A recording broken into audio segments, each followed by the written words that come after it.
Hello guys, most welcome. हम कर रहे हैं एचआरएम ह्यूमन रिसोर्स मैनेजमेंट। आज हम चैप्टर नंबर 14 करेंगे, that is industrial disputes and stress free environment. दो टॉपिक इस चैप्टर के अंदर करने हैं। इंडस्ट्रियल डिस्प्यूट, इससे पहले हमने पढ़ा था एम्प्लॉय ग्रीवेंसेस। जब एम्प्लॉयज की जो शिकायतें हैं अगर उनको रिजॉल्व कर दिया जाए तो ठीक है, अगर रिजॉल्व ना हो, अनरिजॉल्व रह जाए तो वो आगे जाके बड़ी कॉन्फ्लिक्ट्स या इंडस्ट्रियल डिस्प्यूट में कन्वर्ट हो जाती है। Okay ji. एंड पढ़ेंगे हम स्ट्रेस फ्री एनवायरनमेंट कैसे क्रिएट किया जा सकता है और इसके क्या बेनिफिट्स होते हैं। सबसे पहले इंडस्ट्रियल डिस्प्यूट को समझते हैं और फिर इसके कॉजेज देखेंगे, फिर इसको कैसे रिजॉल्व किया जा सकता है वो तरीके भी समझेंगे। तो आइए समझते हैं इंडस्ट्रियल डिस्प्यूट को। एन इंडस्ट्रियल डिस्प्यूट का मतलब है रेफर टू एनी डिसएग्रीमेंट, कोई डिसएग्रीमेंट हो जाए या कॉन्फ्लिक्ट हो जाए। कॉन्फ्लिक्ट कब होती है? जैसे हमने पढ़ा था एम्प्लॉय ग्रीवेंसेस को, अगर एम्प्लॉयज की जो शिकायतें अगर वो अनरिजॉल्व रह जाए, उसका अगर सॉल्यूशन ना हो तो फिर वो कॉन्फ्लिक्ट में कन्वर्ट हो जाती है। तो ऐसी कोई कॉन्फ्लिक्ट हो या कोई डिसएग्रीमेंट हो, कोई डिफरेंसेस हो बिटवीन एम्प्लॉयर एंड एम्प्लॉयज, दोनों के बीच में, किससे रिलेटेड? एम्प्लॉयमेंट की जो कंडीशंस हैं उससे रिलेटेड, वेजेस से रिलेटेड, वर्किंग कंडीशन से रिलेटेड, बेनिफिट से रिलेटेड, एम्प्लॉय या एम्प्लॉयज की राइट से रिलेटेड, ड्यूटीज से रिलेटेड, वर्क प्लेस पॉलिसी से रिलेटेड। देखो, किसी भी ऑर्गेनाइजेशन के अंदर एम्प्लॉयर और एम्प्लॉयज के बीच में एम्प्लॉयमेंट की conditions, wages, working condition, benefits, rights, duties, work place policy से रिलेटेड अगर कोई डिफरेंसेस हैं या कोई बड़ा कॉन्फ्लिक्ट्स है या इन चीजों से रिलेटेड कोई डिसएग्रीमेंट है तो उससे एक इंडस्ट्रियल डिस्प्यूट पैदा हो जाएगा। So it is a generally a dispute between management and worker, यानी कि एम्प्लॉयर और एम्प्लॉय और देयर ट्रेड यूनियंस। या ऐसा हो सकता है मैनेजमेंट और वर्कर के बीच में हो या मैनेजमेंट या ट्रेड यूनियंस के बीच में हो। ट्रेड यूनियंस मतलब जो वर्कर्स की यूनियन बनी हुई होती है, जो कुछ लोग पूरी वर्कर्स को रिप्रेजेंट कर रहे होते हैं। ओके जी, समझ में आ गया। अब आइए देखते हैं एक एग्जांपल। जैसे suppose a worker in a manufacturing company, जो मैन्युफैक्चरिंग कंपनी के वर्कर्स हैं वो डिमांड कर रहे हैं सैलरी इंक्रीज हो, बिकॉज इन्फ्लेशन जो है वो इंक्रीज हो रहा है सिग्निफिकेंटली। जैसे अभी भी आज के टाइम में जो ऑयल है, डीजल है, पेट्रोल है, इनकी प्राइस, क्रूड ऑयल की प्राइसेस तेजी से इंक्रीज हुई है कुछ समय में। उस वजह से आपने देखा होगा कि हर चीज, चाहे वो खाने पीने की चीज हो, कोई भी मार्केट में आप चीज खरीदने जाएंगे तो आप पाएंगे कि उसकी जो रेट है वो इंक्रीज हो रही है, प्राइस जो है वो इंक्रीज हो रही है। यानी कि धीरे धीरे हमको दिख रहा है कि इन्फ्लेशन बढ़ रहा है और सिग्निफिकेंटली बढ़ रहा है। यानी कि 5-10 रुपए तो बहुत जल्दी से बढ़े जा रहे हैं, रेंट बढ़ रहा है, हर प्रोडक्ट का प्राइस जाके चेक करोगे ना तो वो इंक्रीज हो रहा है। तो अगर इस तरीके से इन्फ्लेशन, महंगाई सिग्निफिकेंटली यानी कि बहुत जल्दी से, तेजी से बढ़ती है तो एम्प्लॉइज का जो घर खर्च है, उसका जो लिविंग स्टैंडर्ड्स के लिए जो भी कॉस्ट है वो भी तो बढ़ती है। अब जो एम्प्लॉय है उसका खर्चा तो बढ़ गया क्योंकि महंगाई बढ़ गई, बट सैलरी अगर उतनी ही है तो एम्प्लॉय जो है वो डिमांड करेगा अपने एम्प्लॉयर को कि भाई देखो, महंगाई बढ़ गई है, जो आप सैलरी दे रहे हो इससे कुछ होने वाला नहीं है, सैलरी को बढ़ाओ। ओके, ठीक। So management refuse the demand. Management ने बोला नहीं भैया, हम जो है आपकी सैलरी नहीं बढ़ा सकते। तो इस केस के अंदर आप देखोगे कई सारे प्रोटेस्ट स्टार्ट हो जाते हैं जो एम्प्लॉइज करते हैं, ट्रेड यूनियंस जो है वो इन्वॉल्व हो जाती है, वर्कर्स जो है वो स्ट्राइक पर जाने की धमकी दे देते हैं। और ये एम्प्लॉयर और एम्प्लॉय के बीच में, जो मैनेजमेंट और वर्कर्स के बीच में जो डिस्प्यूट हुआ है, that is industrial dispute. Okay, this situation become an industrial dispute. और ये कई बार चीजें आउट ऑफ कंट्रोल हो जाती है और बड़े लेवल तक भी पहुंच जाती है और गवर्नमेंट को भी इन्वॉल्व होना पड़ता है। So why industrial dispute occur? Industrial dispute क्यों अकर होती है? कई बार एम्प्लॉय चाहते हैं कि उनकी वेजेस बढ़े, कई बार एम्प्लॉयर चाहते हैं कि भाई वेजेस नहीं बढ़ा सकते, उससे हमारे प्रोडक्ट की कॉस्ट बढ़ जाएगी, तो वो कॉस्ट को कंट्रोल या रिड्यूस करना चाहते हैं। वर्कर कई बार बेटर फैसिलिटी की डिमांड करते हैं कि वर्किंग कंडीशंस जो है वो अच्छी करो। कई बार मैनेजमेंट चाहते हैं भाई प्रोडक्टिविटी अच्छी दो। तो ये बहुत सारी चीजें हैं जिनकी वजह से इंडस्ट्रियल डिस्प्यूट हो सकते हैं। आइए हम वन बाय वन कैरेक्टरिस्टिक्स पढ़ते हैं इंडस्ट्रियल डिस्प्यूट की। भी इंडस्ट्रियल डिस्प्यूट की क्या कैरेक्टरिस्टिक्स होती हैं? तो सबसे फर्स्ट होता है प्रेजेंस ऑफ मल्टीपल पार्टीज। एक इंडस्ट्रियल डिस्प्यूट के अंदर मल्टीपल पार्टीज जो है इन्वॉल्व होती है। ओके, कौन कौन हो सकते हैं? एम्प्लॉयर होगा यानी कि मैनेजमेंट होगा, एम्प्लॉइज होंगे यानी कि वर्कर्स होंगे, ट्रेड यूनियंस जो वर्कर की बनी होती है वो भी होती है, और कई बार इसके बीच में गवर्नमेंट को भी आना पड़ता है, तो गवर्नमेंट एजेंसी भी इसके अंदर आ जाती है, जैसे factory owner, worker, labour union, labour commissioner यानी कि गवर्नमेंट। नेक्स्ट कैरेक्टरिस्टिक्स होती है इंडस्ट्रियल डिस्प्यूट की related to employment. Industrial dispute जो है वो एम्प्लॉयमेंट से रिलेटेड होता है, यानी कि रोजगार से रिलेटेड होता है। कई बार अपॉइंटमेंट करने से रिलेटेड कोई इशू हो सकता है, कई बार प्रमोशन से रिलेटेड हो सकता है, कई बार ट्रांसफर से रिलेटेड हो सकता है, कई बार सैलरी से रिलेटेड हो सकता है, कई बार वर्किंग कंडीशन से रिलेटेड हो सकता है, कई बार डिसमिसल से रिलेटेड हो सकता है। तो ये पर्सनल डिस्प्यूट्स जो होते हैं वो इंडस्ट्रियल डिस्प्यूट नहीं होते, लेकिन इन चीजों से रिलेटेड सारे के सारे डिस्प्यूट जो है वो इंडस्ट्रियल डिस्प्यूट होते हैं। ओके, जैसे वर्कर की फैमिली का इशू है तो वो पर्सनल इशू है, उसको इंडस्ट्रियल डिस्प्यूट नहीं बोलेंगे, लेकिन वर्कर की salary, promotion, transfer, appointment, working condition, ये जितने भी डिस्प्यूट होते हैं इनको हम इंडस्ट्रियल डिस्प्यूट बोलते हैं। तो ये हो गई आपकी condition characteristics number second related to employment. Third है वेरियस फॉर्म्स होते हैं। अब इंडस्ट्रियल डिस्प्यूट के अंदर कई बार स्ट्राइक हो जाती है, हड़ताल पे चले जाते हैं 5 दिन, 10 दिन, महीने भर तक, जिससे फैक्ट्री बंद हो जाती है, प्रोडक्शन बंद हो जाता है। कई बार लॉकआउट्स भी हो सकते हैं, है ना, छोटी स्ट्राइक, है ना, लंबे टाइम की नहीं, कुछ घंटों की वर्किंग आवर्स के अंदर।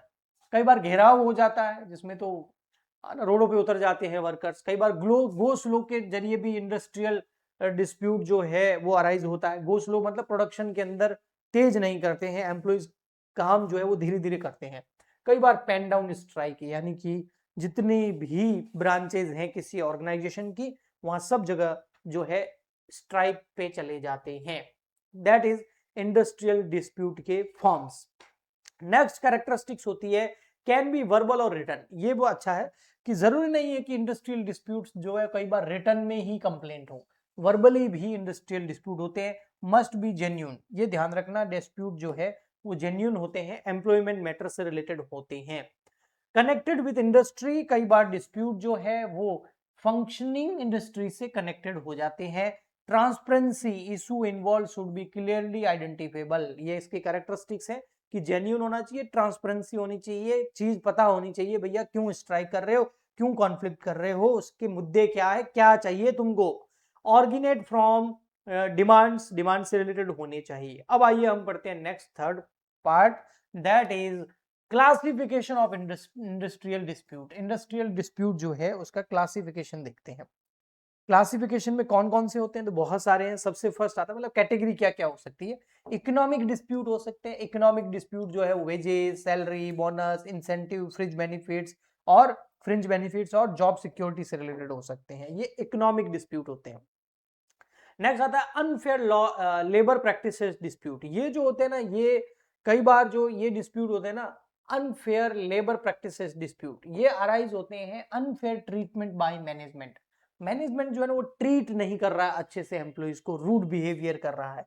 तो इस केस के अंदर जो यूनियन फॉर्म की जाती है ताकि इससे बचा जा सके, एम्प्लॉइज को कई बार थ्रेट किया जाता है, उससे बचा जा, डिस्क्रिमिनेशन किया जा सकता है रिलीजन के बेसिस पर। ऐसे कुछ केसेस अभी हमको देखने को भी मिले हैं टीसीएस वगैरह में। सो रिलीजन के बेसिस पर या फिर लैंग्वेज के बेसिस पर बहुत सारे तरीके हैं जिनके बेसिस पर डिस्क्रिमिनेशन भी किया जाता है, भेदभाव भी किया जाता है। नेक्स्ट जो क्लासिफिकेशन है that is right and grievance dispute. कई बार एम्प्लॉइज ने कोई शिकायत करी, उसका अधिकार था, बट उसने शिकायत करी अपने प्रमोशन, ट्रांसफर, पनिशमेंट या डिसमिसल से रिलेटेड कि भाई जो तुम कर रहे हो ये सही नहीं है, मेरी भी सुनो, लेकिन उसका नहीं सुना जा रहा है, तो भी वो आगे जाके डिस्प्यूट में कन्वर्ट हो जाती है। रिकॉग्नाइजेशन डिस्प्यूट भी होती है। कई बार ट्रेड यूनियन वगैरह को जो है मैनेजमेंट रिकॉग्नाइज ही नहीं करता, उनको इग्नोर कर देता है, तो उससे भी एक डिस्प्यूट आ सकता है। ठीक है, तो ये कुछ क्लासिफिकेशन था डिस्प्यूट्स का, कैटेगरीज थी। अब आते हैं main important topic, that is causes of industrial dispute. क्या कॉजेज होते हैं, क्या कारण है, क्या है ना कॉज है कि भाई इंडस्ट्रियल डिस्प्यूट होते हैं। तो इसमें सबसे फर्स्ट होता है इकोनॉमिक कॉज। इसमें आता है लो वेजेस, आप सैलरी कम दे रहे हो। नेक्स्ट है डीएनएस अलाउंस, महंगाई बढ़ती है तो हर कंपनी डीए देती है। डीए मतलब डीएनएस अलाउंस, महंगाई भत्ता बोलते हैं इसको, कि अगर मार्केट में 5% महंगाई बढ़ेगी तो तुमको भी तुम्हारी सैलरी का 5% एक्स्ट्रा मिलेगा, दैट इज डीए, अलाउंस होता है।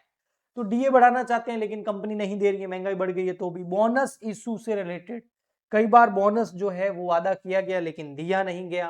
प्रॉफिट शेयरिंग, कंपनी ने बहुत प्रॉफिट कमाया है लेकिन उसमें से कुछ भी वो अपने एम्प्लॉइज के साथ में शेयर नहीं कर रहा है। पुअर वर्किंग कंडीशंस हो सकती है। वर्किंग आवर्स जो है वो हो सकते हैं, excessive working hours create dissatisfaction, घंटों घंटों काम कराए जा रहे हैं, कोई भी बीच में ब्रेक वगैरह नहीं है। ओके, तो ये सारे जो इश्यूज हैं that is economic causes. Next जो कॉजेज आते हैं वो है मैनेजमेंट कॉजेज। मैनेजमेंट कॉजेज में क्या होता है, जो मैनेजमेंट होता है वो रूड बिहेवियर या इग्नोर करता है एम्प्लॉइज या उनकी प्रॉब्लम को, जिसमें non recognition of trade union, जो ट्रेड यूनियन है उसको रिकॉग्नाइज करने से ही मना कर दिया तो कॉन्फ्लिक्ट इंक्रीज होगी। ब्रीच ऑफ एग्रीमेंट, कई बार एम्प्लॉयर और एम्प्लॉय के बीच में जो एग्रीमेंट होता है मैनेजमेंट और वर्कर के बीच में, मैनेजमेंट उसको ही ब्रीच कर देता है, उसको ही मानता ही नहीं है। पुअर बिहेवियर ऑफ मैनेजमेंट, कई बार सुपरवाइजर जो है मिस यूज करने अपने अथॉरिटी पावर का, अनफेयर रिक्रूटमेंट पॉलिसीज निकाल देते हैं, है ना, करप्शन, फेवरेटिज्म, ये सब हो जाता है। इनजस्टिस रिट्रेचमेंट होता है, एम्प्लॉइज आर टर्मिनेटेड अनफेयरली, किसी को भी निकाल देते हैं, ऐसा नहीं होना चाहिए। Lack of employees participation, political causes भी होते हैं। तो इन सब चीजों की वजह से हमारे इंडस्ट्रियल डिस्प्यूट होते हैं, तो ये मैनेजमेंट कॉजेज हो गए आपकी। ठीक है जी, ओके। नेक्स्ट आते हैं इफेक्ट ऑफ इंडस्ट्रियल डिस्प्यूट। जो इंडस्ट्रियल डिस्प्यूट है इसके क्या इफेक्ट है होते हैं, इससे क्या होगा। तो देखो, सबसे पहले तो इससे एम्प्लॉयर और एम्प्लॉय, मैनेजमेंट या मैनेजर्स या वर्कर्स, दोनों को ही नुकसान होगा, किसी एक पार्टी को नहीं होगा। क्योंकि अगर एम्प्लॉय स्ट्राइक पे जाएंगे तो फिर फैक्ट्री बंद हो जाएगी, प्रोडक्शन बंद हो जाएगा, प्रोडक्शन बंद होगा तो सेल कम हो जाएगी, सेल कम होगा तो प्रॉफिट कम होगा, खर्चे उतने के उतने रहेंगे, है ना। समझ गए आप, जो फिक्स एक्सपेंडिचर्स होते हैं वो तो लगेंगे ही लगेंगे, फैक्ट्री का रेंट तो देना ही पड़ेगा। और एम्प्लॉइज को क्या, वर्कर्स को क्या नुकसान होता है, उनकी जो सैलरी है वो रुक जाएगी, उनकी वेजेस रुक जाएगी, तो नुकसान ही होगा। ओके, आइए पढ़ते हैं क्या इफेक्ट्स होते हैं इंडस्ट्रियल डिस्प्यूट के। सबसे पहले इफेक्ट आता है प्रोडक्शन पर। प्रोडक्शन डिक्लाइन हो जाता है क्योंकि मैन्युफैक्चरिंग बंद हो जाती है, एम्प्लॉय चले गए स्ट्राइक पर। इफेक्ट ऑन एम्प्लॉयर, एम्प्लॉयर पे क्या इफेक्ट होता है, देखो भाई, उसका प्रॉफिट कम होगा, उसकी गुडविल कम होगी, प्रोडक्शन डिले हो जाएगा। कई बार होता है ना, कोई टेंडर लिया हुआ होता है, पूरा नहीं कर पाएंगे, एम्प्लॉइज की वेजेस कम हो जाती है, जॉब इनसिक्योर हो जाती है, मेंटल स्ट्रेस से वो गुजरता है। इफेक्ट ऑन सोसाइटी, सोसाइटी पे क्या इफेक्ट होता है, शॉर्टेज ऑफ गुड्स हो जाता है अगर इंडस्ट्री पूरी बंद हो जाए। जैसे आज सारी की सारी ट्रेन बसें जो है वो हड़ताल पे चली जाए तो कितना नुकसान होगा, कितने लोग अपनी ऑफिस पे टाइम पे नहीं पहुंच पाएंगे, पर्सनल गाड़ी पे जाएंगे, उनका खर्चा बढ़ेगा, तो शॉर्टेज ऑफ गुड्स हो जाता है, इंक्रीज हो जाती है prices. Effect on economy, economy पे इफेक्ट होता है अगर लंबे टाइम तक ऐसी चीजें चलती है तो इंडस्ट्रियल ग्रोथ जो है वो रिड्यूस हो जाती है, जो हमारी जीडीपी है और जो हमारी नेशनल इनकम है वो भी कम हो जाती है। तो सर, क्या मेथड्स वगैरह गवर्नमेंट ने बना नहीं रखे हैं कि भाई इंडस्ट्रियल डिस्प्यूट हो तो उसको कैसे रिजोल्व किया जा सकता है। बिल्कुल, इंडस्ट्रियल डिस्प्यूट एक्ट बना हुआ 1947, ये हमें मैकेनिज्म प्रोवाइड करता है कि इस तरीके से आप जो इंडस्ट्रियल डिस्प्यूट है उसको रिजोल्व कर सकते हैं। उसमें सबसे फर्स्ट क्या करना होता है, वर्क्स कमिटी बनाओ जिसके अंदर कम से कम 100 या उससे ज्यादा वर्कर्स इन्वॉल्व होंगे, ठीक है, जो कि कोऑपरेट करेंगे मैनेजमेंट और वर्कर्स के बीच में। वो जो वर्क कमेटी के लोग होंगे वो ग्रीवेंस हैंडलिंग अथॉरिटी बनाओ, जो एम्प्लॉइज हैं या वर्कर्स हैं उनकी कंप्लेंट्स को ले और उनको रिजोल्व करें, उनको समझें। और कंसिलिएशन ऑफिसर को अपॉइंट करो, जो गवर्नमेंट अपॉइंट कर सकती है ऑफिसर को। इसका काम होता है ब्रिंग बोथ पार्टी टुगेदर, मतलब गवर्नमेंट एम्प्लॉय होगी, गवर्नमेंट जो है वो इन्वॉल्व होगी ही होगी कई बार अगर इशू बड़ा हो तो। कोर्ट ऑफ इंक्वायरी कर सकते हो, उसमें इन्वेस्टिगेशन होता है इंडस्ट्रियल डिस्प्यूट का जज से लगाकर। बोर्ड ऑफ कॉन्सिलेशन बना दो जिसमें consist of representative of both party, दोनों पार्टी के रिप्रेजेंटेटिव आते हैं मैनेजमेंट से रिलेटेड और वर्कर से रिलेटेड। लेबर कोर्ट है, फिर वहां पर जाके आप इस चीज को डिसमिसल करा सकते हो, सस्पेंशन करा सकते हो, डिस्चार्ज करा सकते हो, यानी कि जल्दी से जल्दी सॉल्व कराया जा सकता है। इंडस्ट्रियल ट्रिब्यूनल भी बने हुए हैं, वहां पर वेजेस, वर्किंग आवर्स, अलाउंसेस से रिलेटेड जितनी भी प्रॉब्लम्स है उनको हैंडल किया जाता है। नेशनल ट्रिब्यूनल भी है जो डील करवाते हैं इस चीज के बीच में। ओके, तो ये इंडस्ट्रियल डिस्प्यूट एक्ट 1947 बना हुआ है जिसमें ये मेथड दिए हुए हैं जिसके जरिए आप इंडस्ट्रियल डिस्प्यूट को रिजोल्व करा सकते हैं। ओके जी, ये हो गया आपका फर्स्ट पार्ट इस चैप्टर का। इस चैप्टर का सेकंड पार्ट जो है वो है स्ट्रेस फ्री एनवायरनमेंट। ये बहुत इजी पार्ट है।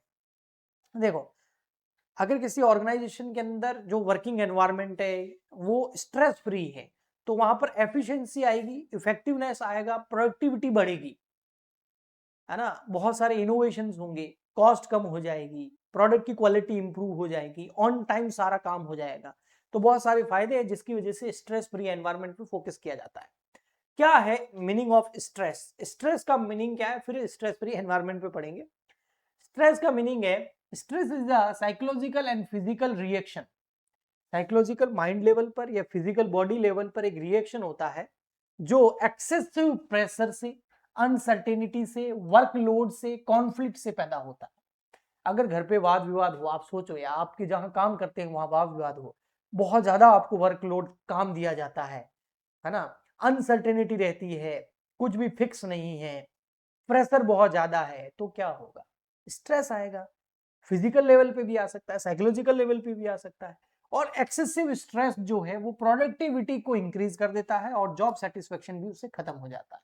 ओके, ठीक। सो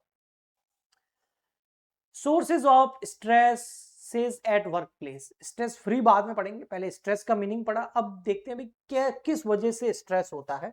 ओवर टाइम वर्क करवाते हैं, कोई ब्रेक नहीं दे रहे हैं, काम पे काम करवा रहे हैं, रिपीटेटिव टास्क दे देते हैं, फ्रस्ट्रेशन हो जाता है उससे ना, एक ही काम को बार बार कर करके, है ना, अनसर्टेनिटी आ जाती है, जॉब इनसिक्योरिटी आ जाती है, एंग्जाइटी आ जाती है, रोल ऑफ कॉन्फ्लिक्ट्स हो जाते हैं। ओके, कम्युनिकेशन प्रॉब्लम्स की वजह से, ये बहुत सारे सोर्सेज है जिससे स्ट्रेस पैदा होता है।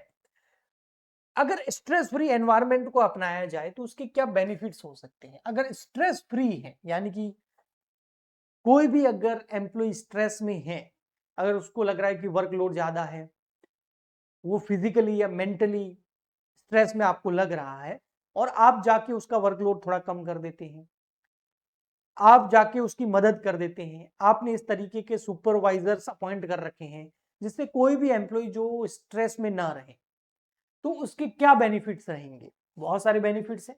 हायर प्रोडक्टिविटी होगी, एब्सेंटिज्म कम होगा, एब्सेंट नहीं रहेंगे लोग, बेटर हेल्थ होगी उनकी तो फोकस कर पाएंगे अपने काम पर, ऑर्गेनाइजेशनल इफेक्टिवनेस होगा क्योंकि एफिशिएंसी बढ़ेगी तो प्रोडक्टिविटी बढ़ेगी और गोल अचीव होंगे। ओके, कैसे क्रिएट किया जाए एक स्ट्रेस फ्री वर्क प्लेस?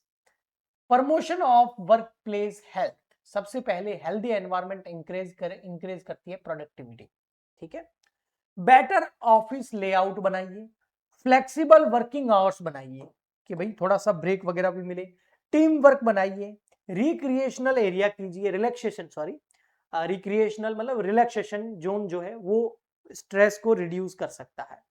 और भी बहुत सारी टेक्निक्स हैं जो एम्प्लॉइज के स्ट्रेस को कम कर सकती हैं। सबसे फर्स्ट है फैसिलिटेटिंग कन्वर्सेशन करिए, मतलब बातचीत, कम्युनिकेशन जो है वो कंफ्यूजन और स्ट्रेस को कम करता है। प्रोडक्टिविटी सपोर्ट कीजिए, यानी कि एम्प्लॉइज को आप प्रॉपर टूल, रिसोर्सेज और सपोर्ट दीजिए। उनके स्ट्रेसर्स को कम कीजिए, यानी कि अननेसेसरी जो वर्कलोड है और प्रेशर है उसको कम कीजिए। परफॉर्मेंस स्टैंडर्ड्स इस तरीके के बनाइए जो कि जेन्युइन हो। रिकग्निशन दीजिए भाई, उनको रिवॉर्ड दीजिए, उनकी प्रशंसा कीजिए, प्रमोट कीजिए सोशल इंटरेक्शन को। तो इन सब चीजों से स्ट्रेस जो है वो कम हो सकता है। कुछ एडिशनल स्ट्रेस मैनेजमेंट मेथड भी है, इसके अंदर आते हैं मेंटल हेल्थ काउंसलिंग करवाइए, वर्क लाइफ बैलेंस, पर्सनल और प्रोफेशनल लाइफ में बैलेंस करने के लिए मदद कीजिए, हेल्दी वर्क प्लेस लाइए, सर्वे एंड फीडबैक लीजिए टाइम टू टाइम ताकि आपको पता लगे कोई एम्प्लॉय स्ट्रेस में तो नहीं है। ठीक है, हार्मोनियस वर्क एनवायरनमेंट, एक दूसरे का हेल्प करने वाला वर्क एनवायरनमेंट आप क्रिएट कीजिए। नेक्स्ट हमारा जो टॉपिक आता है वो ब्रेक से रिलेटेड है, इससे भी स्ट्रेस कम होता है अगर काम के बीच में ब्रेक मिलता है तो, जिसको हम बोलते हैं रिजुवेंशन ब्रेक्स। तो रिजुवेंशन ब्रेक क्या होता है? Rejuvenation break are short breaks during work to refresh the mind and body. छोटे छोटे ब्रेक्स होते हैं, जैसे इससे क्या होता है, इंक्रीज होती है क्रिएटिविटी, रिड्यूस होता है बर्नआउट, बेटर वेलबींग मिलती है, इंप्रूव प्रोडक्टिविटी मिलती है। काम के बीच में छोटे छोटे ब्रेक जो है वो दे सकते हैं। नेक्स्ट आते हैं लेजियर एक्टिविटीज। ये भी एक छोटे छोटे ब्रेक्स होते हैं जिससे एनर्जी वापस आ जाती है, ओवरऑल रिलैक्स हो जाता है एम्प्लॉय। इसके अंदर दो तरीके होते हैं, एक एक्टिव लेजियर्स होते हैं, इसके अंदर आप स्पोर्ट्स, जिम, जॉगिंग, है ना, वॉलंटियरिंग, ये सब करवा सकते हैं ऑफिस के अंदर। एक पैसिव लेजर्स भी हो सकते हैं, इसमें एक ऐसा रूम है जहां जाके आप थोड़ी देर टीवी देख सकते हैं, म्यूजिक सुन सकते हैं, है ना, रिलैक्सिंग कर सकते हैं। ओके, एडवांटेजेस भी हैं इसके बहुत सारे, इंप्रूव हो जाता है मूड, प्रोडक्टिविटी एनहांस हो जाती है, कॉन्फिडेंस इंक्रीज हो जाता है, स्ट्रेस रिड्यूस हो जाता है, फिजिकल हेल्थ इंप्रूव होती है, मेंटल हेल्थ भी इंप्रूव होती है। Okay ji, so I hope आपको दोनों टॉपिक बहुत अच्छे से समझ में आ गए होंगे। ये चैप्टर हमारा यहीं कंप्लीट होता है, हम मिलते हैं नेक्स्ट चैप्टर में। आज के लिए इतना ही, तब तक के लिए गुड बाय, थैंक यू।